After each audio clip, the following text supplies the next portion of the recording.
It's time for another Covrprice top 10 list. Will it be dominated by New York Comic Con exclusives, or will there be an absolutely legitimate reason for them not to be? I don't know. Let's take a look at what's on the list and talk about the books up next on this video from Bronzeville Comics.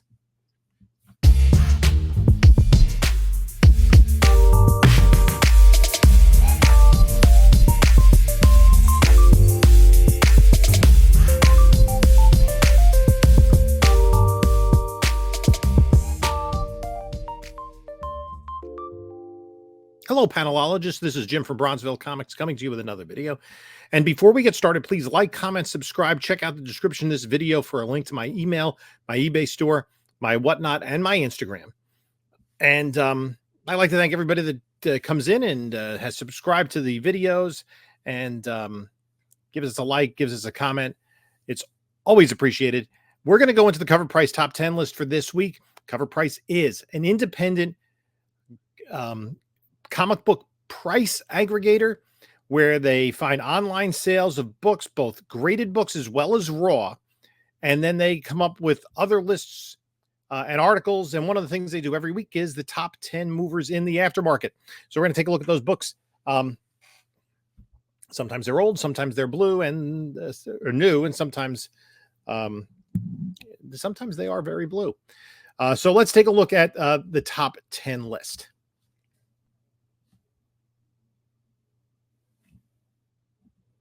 And let's start with number 10, which is this Daredevil, issue number 14. It's a Peach Momoko New York Comic Con Marvel Unlimited Virgin exclusive with Daredevil and Jeff the Land Shark, books selling for in excess of $50. Yes, Peach Momoko was a New York Comic-Con darling, but what's new? Well, there were also fights and whatnot, but that's a whole other story. With her name attached to a cover featuring the fan favorite Jeff the Shark, there is immediate fan attention. Make it a freebie book. I didn't know it was free. And also throw in the fact that Daredevil is having a hot week himself, and collectors quickly took a second look. Some fans have decided they'd rather pay up now for a copy instead of this week, as more will undoubtedly hit the online retailers as folks continue to get home and settle in. These New York Comic-Con or any Comic-Con exclusives, really hot once the show hits. Do they hold value? Probably not. It's more of a FOMO situation for people that couldn't actually attend the show. Let's go to number 9 on the list, and it is The Exorcism at 1,600 pen. A Stephanie Hahn's retailer incentive 1 in 10 cover. This is for a book that came out just a week ago and selling for about $10. The retailer incentive is what is driving it. The synopsis of this title is a little on the nose with the political climate in America. That was enough to get fans interested, but then Stephanie Hahn's delivered this crazy 1 in 10 variant that got fans looking even harder. It's following a trend of aftermarket movement with substance for the IDW retailer incentive variants. Typically, it's due to being under-ordered, and this book is no different, though it's definitely recommended reading, as writer Hannah Rose May is delivering a fantastic read following her previously optioned and fantastic title, Rogues Gallery. Again, these independent books, sometimes they hit the list. And usually when they hit the list, because people are reading the book, they're interested in the story. And you have a combination of collectors who are trying to get the harder to find variant covers, thinking that the collectible, it becomes in demand. And as the next something is killing the children, it'll be popular. But there's also a part of the market where there are people that are hearing by this book through word of mouth. They did not pre-order it. And so they want a copy to read. Either way, it can be something that, it's not a huge buy-in, and it could hold a little bit of value down the line. Coming in at number 8 is The Lot, a Bad Idea book from 2021 that is going for about $20, but there was a Bad Idea panel at New York Comic Con, which had an exclusive, but people are looking for the original. Now, the original in a 9.8 just sold for $220. There are 88 Universal Blue Labels in the copy. No signature series, interestingly enough. 86 in 9.8s. And this was a book that was hovering around case cost. And then a little bit of jump in April, and then a more significant jump right now. And again, there were what, 4 sales in the span of 3 days for an average of about $496.20, about 150 some odd dollars. So let's see what Covrprice has to say about this book.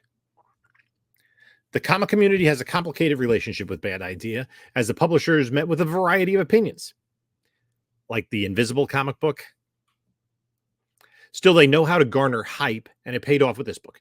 Debuting a black and white limited series is ballsy, especially as a newer studio. But when the option birds come calling from Hollywood, they often look at the under-the-radar titles like this. Rumors were swirling at New York Comic Con that Bad Idea would announce this project was being greenlit for the Hollywood treatment, and that rumor was correct. With Akilah Cooper set to adapt the project, Bad Idea gets its first publicly announced option book. Optioned. Not necessarily going to series, but optioned. And it's a lot easier to option independent books because you just have to deal with the creators and not, Disney or Time Warner. Let's take a look at number 7 on the list. Let's take a look at number 7 on the list, and it's Whatnot Comic Trading Packs, the Year in Marvel 24 variant box. And this box contains 3 comic trading packs. And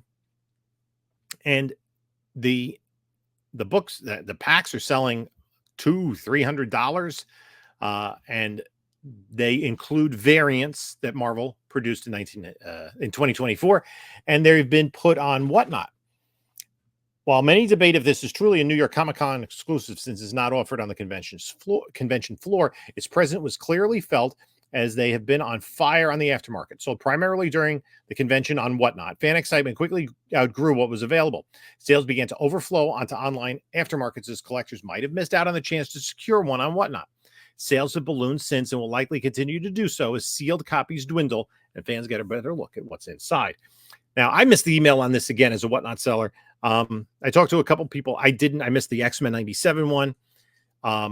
My understanding, which is interesting about this selling in the aftermarket, is that I was talking to somebody who had sold them, and they said they did not get billed by Whatnot for the value for what they had to pay for the 3 packs until they went to the sale on Whatnot. I have to think there are folks that didn't sell them all, that kept them, sold them on another source. So I'm not exactly sure how that works. But I might jump on the next one because it seems like collectors want this and people are making a little bit of money. Again, it's not really my niche of collecting, but to each their own. Let's go to number 6. And number 6 is Sensational She-Hulk #1 from late 2023. It's a Mirka Andolfo New Champions variant cover and high grade raw selling for $25 to $35, $200 for CGC 9.8, which is interesting. According to this, there was one sale in April of this book on Go Collect for $22. And there are a total of 3 of this on the census. I assume soon there will be more. While much of this list is dominated by NYCC books, old or new, Hulkette managed to smash her way onto the list. As a proud member of the New Champions, numerous fans received their introduction to Hulkette through the Spider-Boy series. However, her first appearance was this book, which caused fans to backtrack and secure a copy before gaining more traction. Now, one of the things I think is worth noting is that we see so many of these second and third generation characters, Spider-Gwen, Miles Morales, and here Hulkette. And we often get, other versions of established heroes. And there's a big reason for that is the creators. The creators, if they create something brand new that's never been done before, why put it in a Marvel or DC book and have them control the intellectual property? Why not? Especially if you have some cachet and a fan base in the industry that will follow you, put it into an independent book, and maybe you have the next Invincible. That being said, let's go to number 5. And this is Absolute Batman, issue number 1. This is the Javier Fernandez New York Comic-Con Comic Corner Akira homage, which was limited to 1,000. Selling for well in excess of $200, over $139.8. Again, con FOMO, be very careful of. We've mentioned the fervor in which collectors are after any and all things Absolute Batman, but this book may be the crown jewel. May not be. If you want attention on your cover, homage Akira, and you'll get it. It's been done to death, yet it fits the Absolute Batman aesthetic so well it feels natural. It was a darling of the convention, sold out quickly after the show began Thursday, and turned a whole new group of fans onto the work of Javier Fernandez. He's been popping up in the aftermarkets so far, and we'll likely see more movement next week as collectors make it home and settle back in. And they talk about settling back in. I guess now that he's done with his figure skating career, Javier Fernandez has gone into comic book writing or comic book art. I kid. Javier Fernandez was a Spanish figure skater who won a bronze medal at the Olympics in 2018. But I digress. Absolute Batman, not the last we're going to mention of him today. Let's go to number 4. Number 4 on the list is Wolverine number 1, New York Comic-Con Magic the Gathering edition. And you can see the cover kind of looks like a Magic the Gathering card. I'm not a big, I don't play Magic the Gathering. I'm not really familiar with it. I mean, I guess they do tricks and spells and wear wizard hats. Is that what they do at Magic the Gathering? I'm not sure. I kid. Anyway, $200-$300 for a raw. There's no 9.8s on the census. Again, is this FOMO? We'll see. Was it going to maintain a $200 value? One of the wildest announcements coming out of Marvel at New York Comic-Con was a partnership with Magic the Gathering.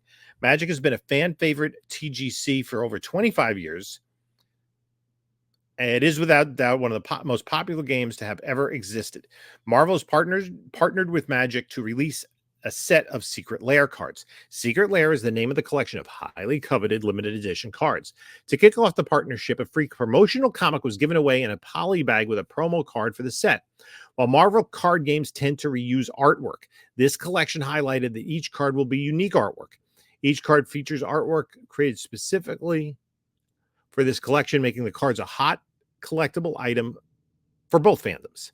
It just fits so well considering Wolverine has reached near mythical status. Receiving the legendary creature moniker is a must at this point. Again, I don't know much about Magic the Gathering.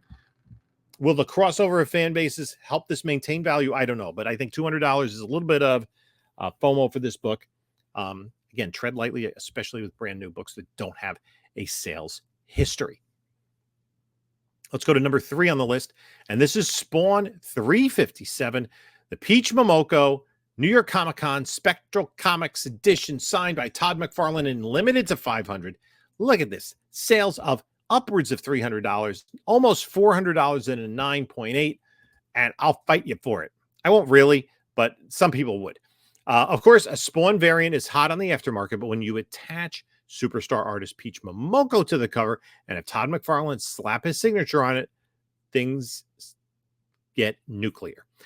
As many have heard, multiple fights broke out in line for a crack at this book. I was talking to somebody that it was right in front of their booth, and they were like, yeah, it was crazy. People yelling. And I don't even know what it was about.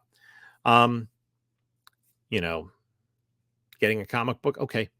That's how serious some fans or sneaky retailers were regarding securing a copy. But who wants to fist fight over some paper when you can secure a copy safely in the aftermarket with your pride intact? Granted, at a heavy premium. Sometimes you just miss out on this hobby, but there is typically another opportunity down the road. Regardless, the hoopla and the aftermarket value made this book the talk of the convention. It wasn't really, the book was a little bit of the talk. It was the fist fight that was most of the talk. And all that stuff seems to happen by Peach Momoko. She had, like, I know in the past she signed books for free, and that led to, people crowding her table and all that sort of stuff. So don't be that guy. Let's take a look at number 2 on the list, and this is Spawn 357, the Martial Toledano Vargas, New York Comic Con retailer. Thank you. Signed by Todd McFarlane, limited to 300. The Peach Mocha is limited to 500. And this, a near mint copy, selling for almost $500. So that's crazy. I mean, it does have the signature, but man, that is a nutty book.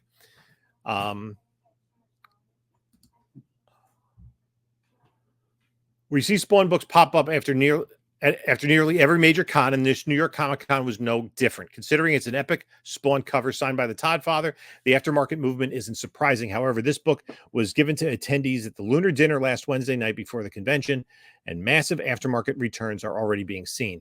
The Spawn fandom is full of completionists, and some who couldn't make the show opened up their wallets big time to acquire this book. Again, be careful with FOMO. It just came out. There's no history on where this is going to settle in terms of price. $500 seems crazy for me. Again, I'm not a huge Spawn fan, so it's not something that sings to me. It is a pretty cool cover by McFarlane, but is that an homage to the first Hellboy in color? Maybe I'm imagining that. Anyway, okay, now is the time to go to numero uno on the list. And it is Absolute Batman #1, which came out 2 weeks ago. The Nick Dragata regular cover. Near mint copies are selling for $25.98 for $100. Absolute Batman has been appropriately hyped up for months. This is sort of like their answer to Ultimate Spider-Man, with an all-new Batman design, a middle-class upbringing, and Scott Snyder at the helm. And the consensus so far has been overwhelmingly positive. Fans are loving issue #1, which sold out at LCS nationwide, followed by a quick sellout of a second print, and is now heading to a third print. While copies were once abundant, those are long gone, and we're seeing a hard pivot to online aftermarket sales. With the reception it's received, we already know fans are excited for issue #2. I enjoyed the read. It was pretty interesting, and we'll see, again, the strength of this. I don't think there's a lack of copies out there. I think now it's just that FOMO that everybody wants to get one. I think it's a good book to have in the collection. It's if you got it for cover price, you're going to be doing fine no matter what. So read it. It's an interesting story. Let's look at numbers 11 through 20, the runners up. 11, Fantastic Four 13, Greg Land with Dr. Doom on the cover. Number 12, Storm, the Magic the Gathering edition, similar to Wolverine, but not quite as pricey. Number 13, John Tyler Christopher did a Radar cover of Daredevil. So that is a New York Comic Con exclusive. Number 14, a David Mack Daredevil #14, New York Comic Con Marvel Fanfare Panel exclusive. Number 15, Absolute Wonder Woman / Absolute Superman Ash Can Flip Book. So a little bit of a preview of Absolute Wonder Woman and Superman. Number 16, Absolute Batman #2 Ash Can. Number 17, Absolute Batman #1, the Philip Tan New York Comic Con Comic Mint KRS Comics exclusive, homaging Detective Comics 27. Number 18 is Lilith #1. J. Scott Campbell released, this is a New York Comic Con limited to 300. The first homage to Théophile Stalin's famous 1896 French poster, Le Chat Noir. With Black Cat #1, another homage to the famous Black Cat debuted at the 2024 New York Comic Con in the form of Lilith #1. The book was limited to 300 copies and available to attendees of the Vault Comics booth for a mere $15. And this is... At the booth, fans were able to get this cover signed by Corin Howell and Sean Murphy. So, again, that remains to be seen. Coming at 19, Spawn #1, the Big Time Collectibles Mexican foil reprint. And at number 20, which was near the top of the list last week, Ghost Rider Robbie Reyes Special #1. And this first appearance of Gerardo Sandoval. So that's going to do it for our Cover Price Top 10 list. I'd like to thank you for stopping by and taking a little bit of time for me to look at some comic books. Let me know if there's anything that interests you or you were kind of head scratched about. In the meantime, you can take a look at a couple of my other videos here. And this is Jim saying until next time, enjoy your comics.